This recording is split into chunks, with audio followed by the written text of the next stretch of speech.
السلام عليكم ورحمة الله وبركاته. እነዚህ አህባሾች የተለያዩ ውሸት የሆኑ ነገሮችን ያሰራጩ የተለያዩ በሰዎች ላይ የሌለባቸው ነገር እያቀናበሩ ይፖስታሉ። ከዛም መካከል ወንድማችንን ሁሱ መውሊድን እንደሚያከብር አድርገው ድቢ እንደሚመታ አድርገው ጫት እንደሚቅም አድርገው ፖስተውታል።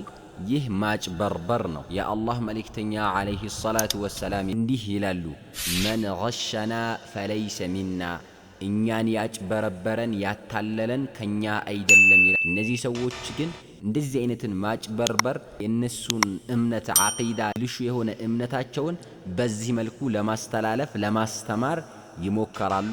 አላህ ይጠብቀን። እነዚህ አህባሾች ማለት በተለያየ ቦታ በተለያየ ርዕሶች በተለያዩ ነገራቶች ውሸትንና ቅጥፈትን መዋሸትን ማጭበርበርን የሚያስተምሩ ሰዎች ናቸው። ተጠንቀቋቸው።